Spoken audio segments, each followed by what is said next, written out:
कई केसेस में ऐसा होता है कि आपको हिप का फ्रैक्चर हुआ हो, उसमें आपके स्क्रूज और प्लेट लगाए गए हों, आपको नेक फीमर का फ्रैक्चर हुआ हो या एस्टाबुलम का फ्रैक्चर हुआ हो और आपको ये बताया गया हो कि आप कुछ टाइम में ठीक हो जाएंगे, पर आप हुए नहीं। आपको 6 महीने या सालों हो गए और आपका दर्द वापस आ गया या फिर कभी गया ही नहीं। आपका पैर हो सकता है पूरी तरह वजन ना ले, हो सकता है आपका पैर पतला पड़ जाए और यहाँ तक हो सकता है कि आपका पैर छोटा भी पड़ जाए। नेक फीमर फ्रैक्चर या स्क्रू लगे हुए हैं अगर आपके हिप में और आपको हिप आर्थराइटिस हो गई है और अगर आपको हिप रिप्लेसमेंट सजेस्ट किया गया है तो ये वीडियो आपके लिए।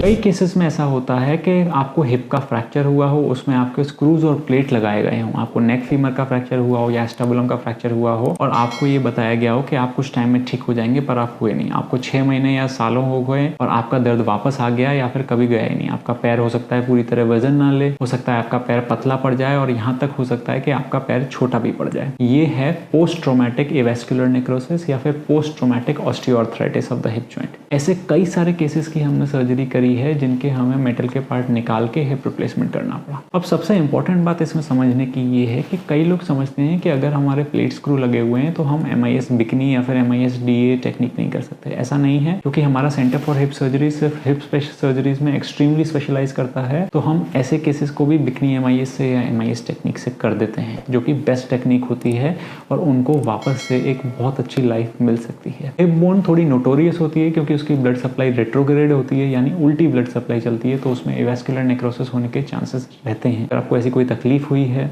जिसमें आपको हिप में स्क्रू लगा है और आपको आर्थराइटिस बताई गई है तो ये वीडियो आपके लिए है। आप हमें कांटेक्ट कर सकते हैं और हमें बहुत खुशी होगी आपकी सहायता करने में हमारी लेटेस्ट टेक्नोलॉजी से। Thank you so much.